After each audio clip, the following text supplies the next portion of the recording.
Ladies and gentlemen, good day and welcome to Sammaan Capital Limited Q3 FY26 earnings conference call. As a reminder, all participant lines will be in the listen-only mode, and there will be an opportunity for you to ask questions after the presentation concludes. Should you need assistance during this conference call, please signal an operator by pressing star, then zero on your touch-tone phone.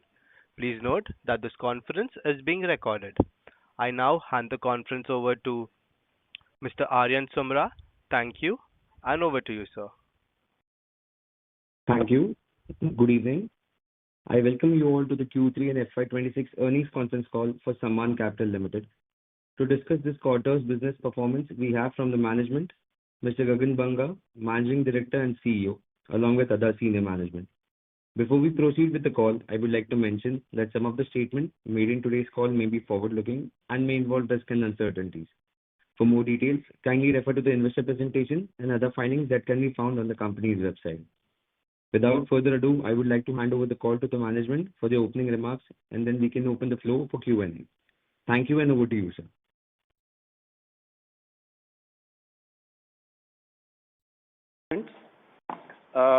To start off, in this quarter, one of the major developments was the announced proposed merger of our subsidiary, Sammaan Finserv, into Sammaan Capital.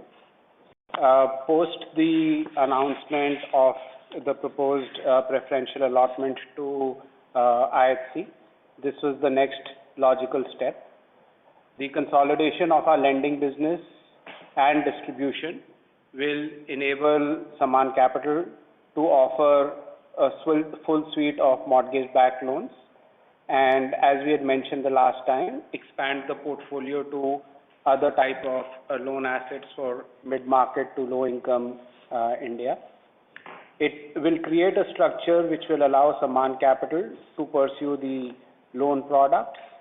Sammaan Finserv as a company will continue to exist, and whatever other financial services we propose to offer in due course of time under the guidance of IHC would be housed prospectively under Sammaan Finserv.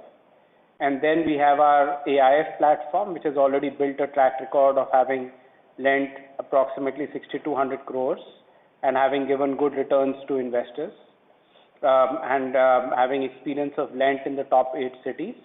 That would continue to be the credit platform for wholesale lending. This creates prospectively a very, very clean structure. There is a lending company, which is also a holding company, an AIF platform for everything wholesale, and all other financial services prospectively which may be pursued to be housed under Sammaan Finserv. As for the preferential issue itself, post the approval from the stock exchanges, we have also received shareholder approval and CCI approval.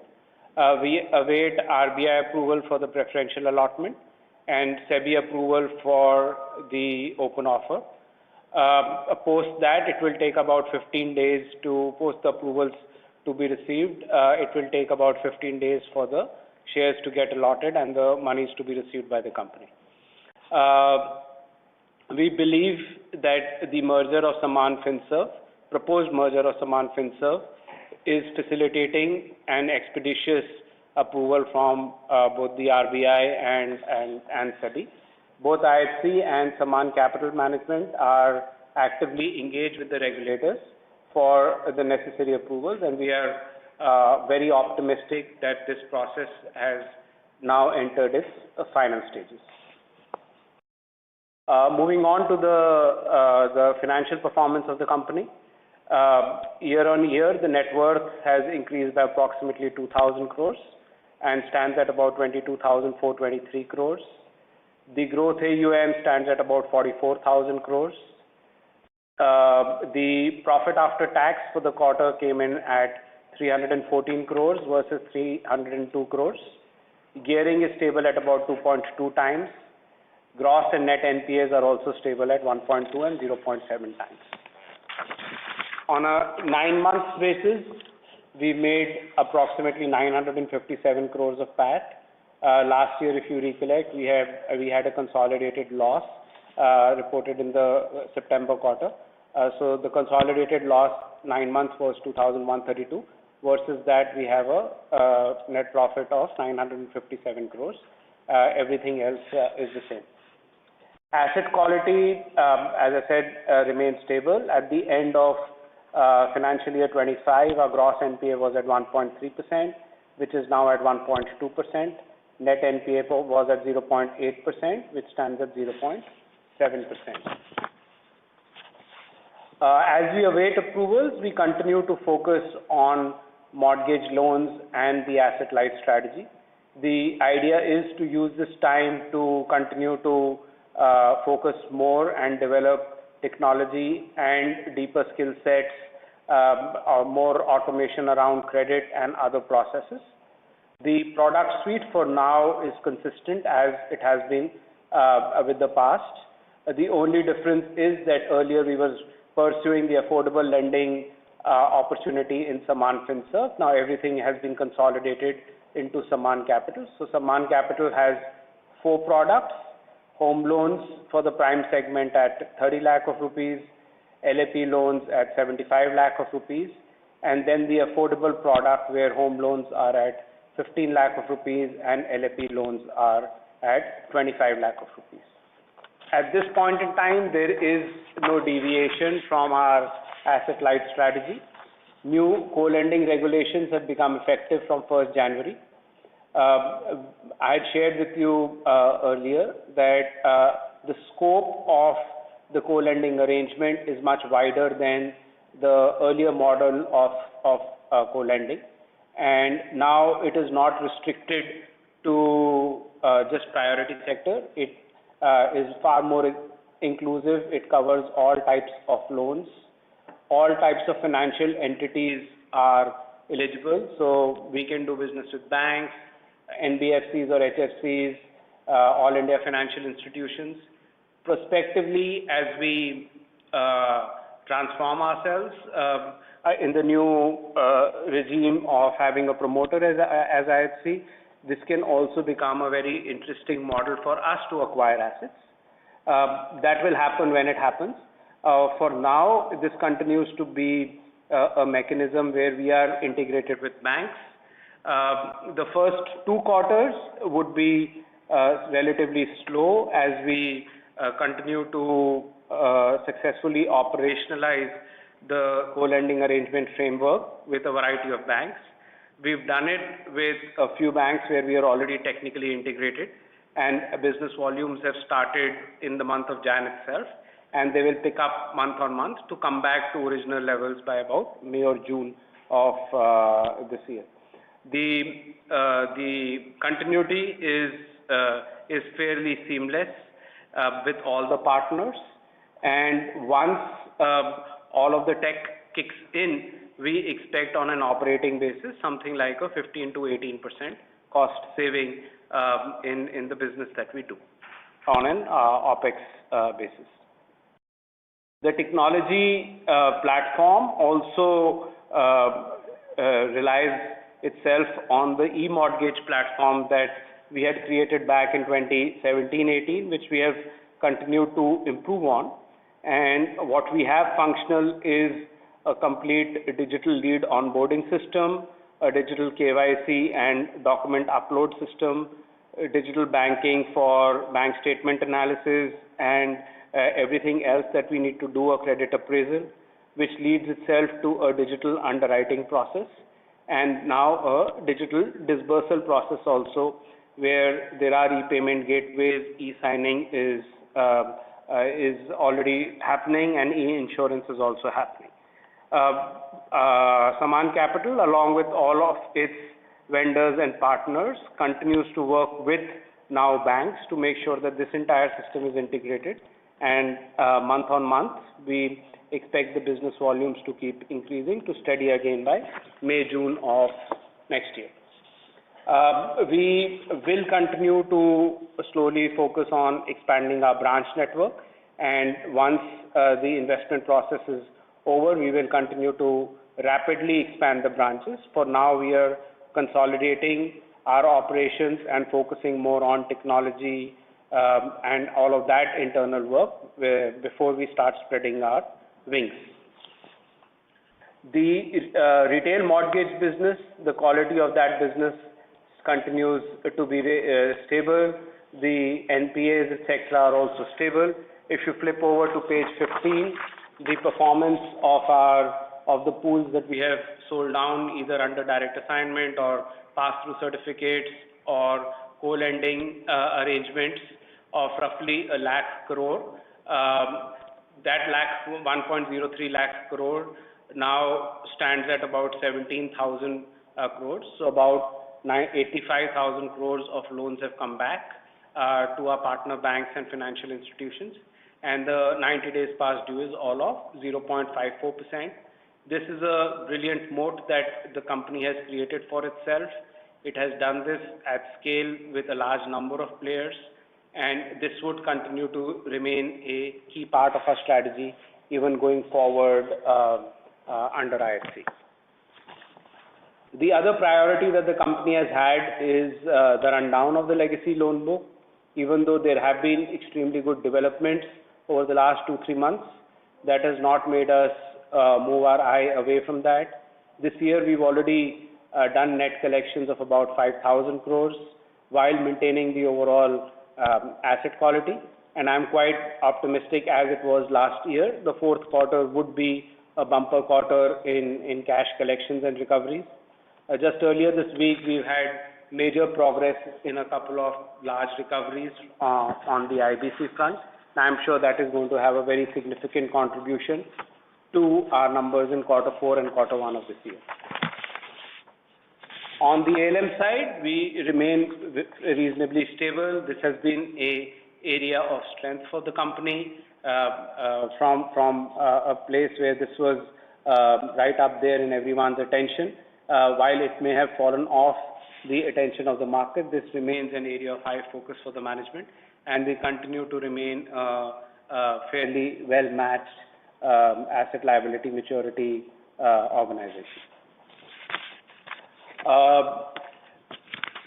Before moving on to questions, I would also like to address the issue of the ongoing public interest litigation, which I am sure is a matter of concern for all stakeholders. The matter is sub judice, and I am sticking to objective facts in this short update. This is a long-running case which was first filed around 6.5 years back in 2019 in the Delhi High Court against the erstwhile promoter being targeted. The company was a party, so were other statutory and regulatory authorities such as the RBI, National Housing Bank, SEBI and MCA. The allegations were all thoroughly examined by the regulatory agencies and statutory bodies, and it was found that the loans granted to various borrower groups had either been repaid or remained standard, demonstrating that the loans granted were not dubious. Procedural lapses, which would anyways get identified in any extensive audit process, were also identified, which were done in normal course of business, and as is dealt with, these were compounded in conformity with the process prescribed under the law. Since then, the principal amounts have turned nil for all of these cases. The company has received 3,017 crores of interest income from these loans. After considering the detailed affidavits and status reports filed by the various regulatory agencies and statutory bodies, in February of 2024, the Delhi High Court had dismissed the PIL. The court had also recorded that the regulators and statutory bodies had examined the allegations, found no major violations, and that minor company law lapses had been duly compounded. Roughly 8 months after that, about 15 months ago, the Honorable, the PIL, the petitioner, approached the Supreme Court by filing a special leave petition.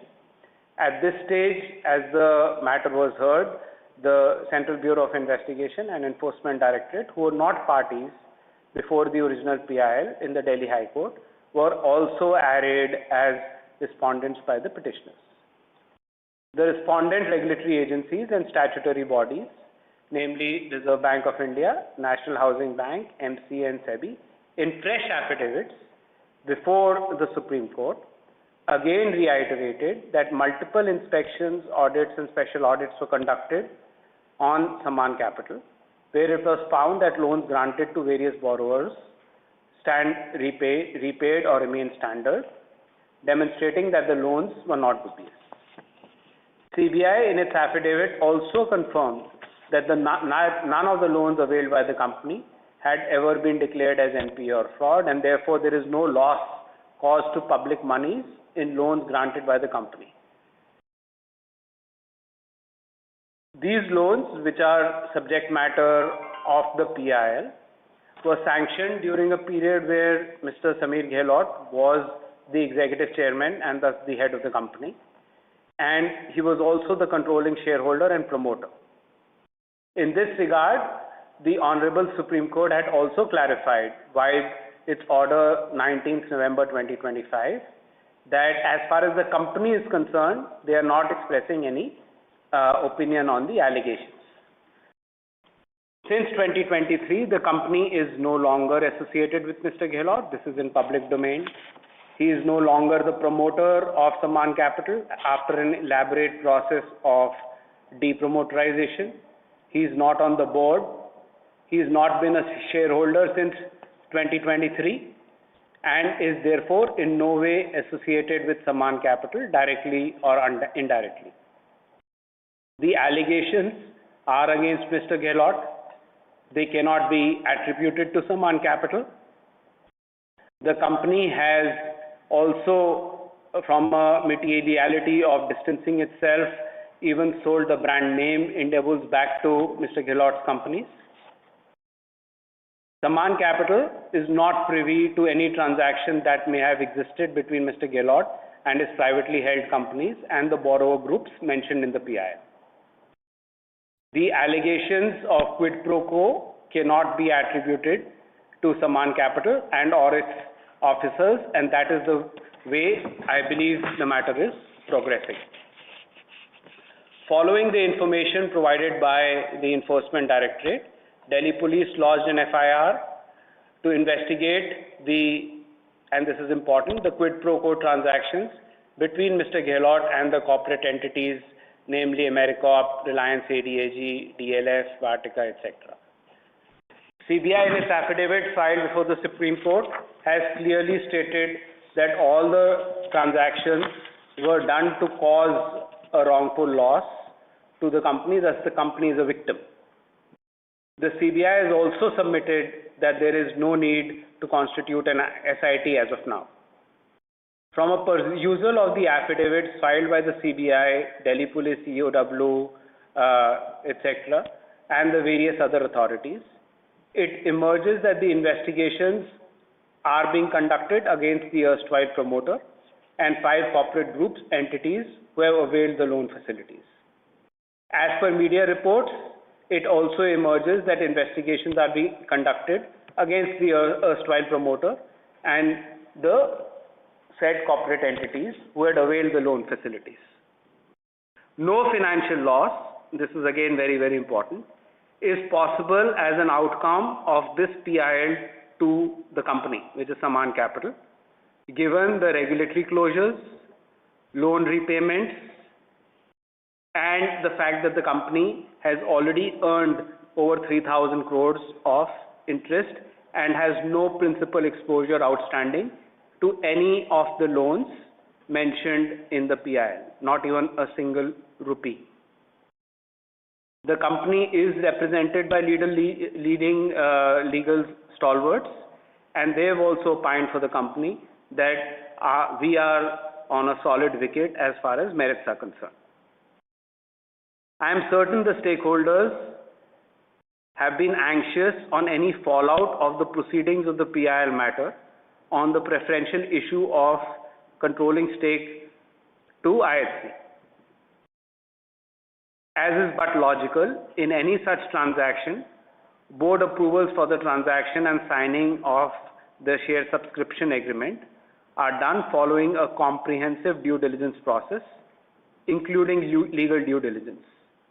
All materials around ongoing civil and criminal litigations are disclosed and examined as a part of this process. The incoming Investors Council also independently verify these litigations and factor in any related contingencies. Of course, in a transaction of this size, and particularly in a matter of the PIL, which has not only been ongoing since 2019, but has been making regular noise in the media since 2019, disclosure and diligence has been comprehensively done. The proposed incoming shareholder is fully aware of the case, and we have also kept them abreast of all the proceedings in the matter. Both IHC and Sammaan Capital are very actively and continuously engaged with the regulators, which is RBI and SEBI, with the stock exchanges, to conclude the process of approval. Just recently, on January 14th, which is about 17, 18 days ago, the incoming investor via its investment banker also released some routine clarifications through advertisements in various publications. We are also together in the process of submitting some information and clarifications which have been sought by the RBI as part of the process. Both IHC and Sammaan management are hopeful of a speedy conclusion of the preferential issue, and towards this, along with our respective counsels, bankers and other advisors, we are all fully focused on obtaining the requisite regulatory approvals. I personally believe that we are at the last leg of this process. While it is unfortunate that Sammaan Capital as a company and the management team over the last 6 years since this PIL has happened, despite the fact that we have reduced debt of the company successfully by 76,000 crores, repaid interest of around 55,000 crores, therefore having ensured timely cash flow to our lenders of about 1,30,000 crores. Our net worth has increased by 6,000 crores from 16.5 to 22.5 approximately 1,000 crores. We have ensured that we lose no monies to these borrowers. We've earned 3,017 crores. Yet unfortunately, we do suffer both at the management's level as well as at the stakeholders level. I hope you can empathize with the management that we are trying to do our best to make sure that the company continues to make progress despite all adversity. And we are fairly confident that we will bring home this investment, and we will put to rest this case as far as Sammaan Capital is concerned. We are headed in the right direction. At this point in time, I feel safe as far as the company is concerned, and I am fairly optimistic about the future of the company. Rather, I am very, very optimistic about the future of the company and looking forward to moving on from just being a mortgage lender to a full suite NBFC. On this note, we will open this call for questions. Let's proceed with that. Thank you, sir. We will now begin the question and answer session. Anyone who wishes to ask a question may press star and one on their touchtone telephone. If you wish to remove yourself from the question queue, you may press star and two. Participants are requested to use handsets while asking a question. Ladies and gentlemen, we will wait for a moment while the question queue assembles.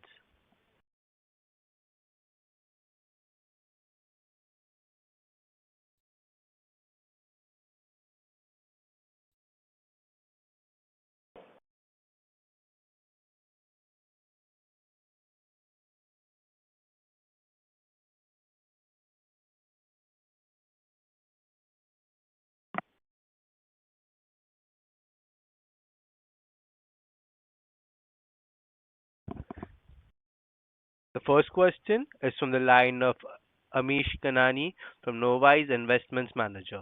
Please go ahead. Yeah, hi sir. Congrats on the good numbers. So one question that keeps bothering us as an investor is that with the company being so very well capitalized post the preferential issue, and we also intending to continue the asset light model. In one of the previous conference call, you did alluded to a possibility of using the capital for lending. The question is how do we look at our leverage post the transaction, because we are very, very lowly leveraged, and how are we planning to use, say, profits? Because in one of the earlier conference call, you did mention that we have a good dividend payout ratio, because we don't need capital. How do you look at these two things vis-a-vis an ROE which we need to kind of improve upon? Thanks. Sure. So thanks, Manish, for the question. It's actually a very relevant question from a longer term strategy perspective, and this is the stage at which strategy has certainly evolved. It will evolve into more specifics soon after the conclusion of the transaction. When we say the asset light model, what it allows us to do is to cover a very wide suite of products. So you can start with products which are in the early 8% range and go all the way up to maybe 18-19%. For an NBFC to long-term hold loans, which are, let's say, 8 to 9.5, even 10% on its balance sheet, is not really very ROE accretive. But we have distribution, we have scale, and this is something that we have tremendous experience around. As I shared a short while back, we've done business of this sort with banks and other counterparties of over 1 lakh crore. So we leverage on that experience and continue to earn from that experience, and also sweat our distribution, people, technology, etc., that we built over the years. As our cost of funds reduce, as the ratings probably improve, the leverage, which is about 2.2 times, should settle in the range of 4 to 4.5 times. That is the go-to long term for the company, which I believe we should be hitting sometime around 2030. And in a year or so of the investment, I believe we will be ready to start paying dividends. There is a dividend payout policy of the Reserve Bank of India. Conservatively, we believe that we should be in the 30 to 40% sort of dividend payout ratio over a longer term, basis all the calculations of ROA and capital that we have simulated. So yes, we would be a dividend paying company. That's clearly an agreement of minds between the management and the incoming shareholder. The leverage will increase, but the leverage would increase to widen the product suite. There is no need of leverage on the existing product suite. On the existing product suite, which is more prime mortgage type assets, it is best to continue to use the low and granular liability model of a bank, and leverage on the experience built by the company, and continue to thrive using that model as well. Sure, sir. And sir, a quick follow-up on the collection side. You did mention that there were good collections continuing in the month of Jan as well. So is it possible one to quantify, and if not, should we assume that the targets that we have kind of set out an aggressive target for the second half, should we be easily able to achieve that, sir? Thanks a lot. It's an aggressive target, so I'll not discount the team's efforts to say it will be easily done, but it will be done. Okay. Thanks a lot, sir, and all the best. Thank you. Thank you. The next question is from the line of Meet Nitin Mewada from Sunrise Guilds and Securities. Please go ahead. Hello. Yeah, thanks for taking my question. I just wanted to know the RBI granted the approval of ISC, which is around 8,850 crore. So is there any specific condition remain pending as of February 2026? Nitin, we are awaiting the approval itself. So it's not as if RBI has granted and there is some specific condition. RBI will approve the preferential allotment. If we look at other NBFCs and banks, it takes about 6 to 9 months. Our application is about 3 months old, but we are moving rapidly, and as we were able to get faster than usual approvals from other stakeholders, we are optimistic given the fact that we are an upper layer NBFC, and therefore RBI is familiar with our operations, and IHC is also a very large company. Thus, we should be in a position to hopefully expedite the approval process. As of right now, everything is on track and we are progressing very well. Okay, thanks. And another question is, which is in which new cities did the company has expanded the e-mortgage loans, and how many branches added lately in this quarter? So these will be tier 3 and 4 type of cities. I wouldn't know the names offhand. And as of right now, our pace is calibrated, so we will look at only adding about 10 branches a quarter. We've made a blueprint as to how do we get to about 400 to 500 cities very, very quickly over the course of the next 2 financial years. The pace of the rollout will increase very rapidly post the investment coming through. Okay, thank you. That's it from my side.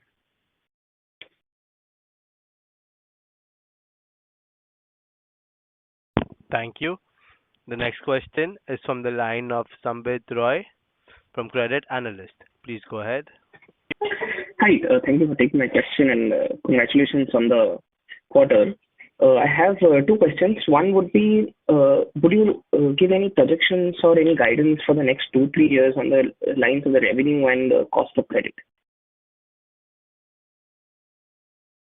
So what we've guided on the cost of credit is on a longer term basis, a annualized credit cost of 100 basis points. That holds true with the existing product suite and the mix that we have of legacy and new book loans. If we are to expand the product suite, obviously there would be associated credit costs, which I'm not in a position to talk about since I've not yet articulated with all of you the widened product suite strategy. So as far as our core mortgage product is concerned, we are fairly optimistic of running it at about 100 basis points of annualized credit cost. As we look at new products and come back to you with a strategy post the investment, we will obviously elaborate the entire ROA tree as to how do we go from the yield to OPEX to credit cost to cost of funds to ROA to ROE. All of that will be obviously elaborated on. Got it. And anything on the lines of the revenue? Again, Samrit, I think we are very close to a complete strategic shift in the operations of the company. So if we are to look at as is where is, it would not be very consequential. Like I said, I'm fairly hopeful of a fairly expeditious process coming through. And in that context, I would say that any revenue guidance or anything of that sort would be more material and relevant once we lay out the whole strategy for you. As I had requested last time, just please allow for the investment to come through. It will take a quarter or 2, but the longer term plan comes out post that investment. There's a full detailed business plan that we worked out on and finalized with the investor. We will be more than happy to share very granular details of that business plan with all of you. No problem. And just one last follow-up, as you mentioned about the legacy book. can you mention what is the sort of proportion of the legacy book to the growth book, and next 2-3 years, where do you see the legacy book to be? All of that has been detailed in fairly granular numbers. What is the AUM? What is the legacy? What is the growth? The direction in which it is going down. It's all there in the earning update. So in the interest of time, since it's already all detailed, I'll move to the next question, and I'm sure the answers are all there. Thank you. Thanks a lot. Let's go to the next question, please. Sure, sir. Thank you. The next question is from the line of ASN Raju, an individual investor. Please go ahead. Good evening, Gaganji. Sir, what is the total provisions? What was the total provisions, and what is the estimated time to recollect all those? So we have given a collection collection number that out of all the write-offs, recovery, and provisions that we have done, over a period of time, we will recover, give or take, 4,500 crores. I think of that 4,500 crores, we are still on track to net recover. We'd also spoken about the fact that till the time that the legacy book does not become a single digit, as in below 10,000 crores, we will continue to use these provisions being released to stay as provisions and to facilitate the recovery, which is what we are doing. So we do recover about 400 to 500 crores per quarter. We package that as provisions, most of it, and continue to carry those provisions. On a net basis, over the next 3 years, once we are done with all of these provisions and the legacy book has run down, we should be able to cash recover about 4,500 crores. Okay, sir. Thank you. All the best. Thank you. We'll take one last question, please. Sure, sir. The last question is from the line of Faizan Joad from Singularity AMC. Please go ahead. Hey, hi, Gagan. Thanks for taking my question. Just wanted to clarify the incremental cost of borrowing for Q3 and some color on the uptick in interest expense as of the current quarter. Thanks. Yeah, so we've done fairly aggressive borrowing right at the start of the quarter. We did a large dollar bond issuance. We did a domestic bond issuance. We also did some bank borrowings. So the interest cost uptick is largely on that account. Right now, we are borrowing at give or take 9%, and we expect, as I said, a movement down to below 8%. Quickly right after this investment is to come through. On an overall stock basis, we would expect that in about 9 to 12 months, the cost of funds should go down by about 270 basis points. That's what the goal is, that by the end of March 27, assuming that we are able to get this done very quickly, by the end of March 27, the stock of borrowing should be down by a cost of about 270 basis points. Understood. Thanks. Thank you.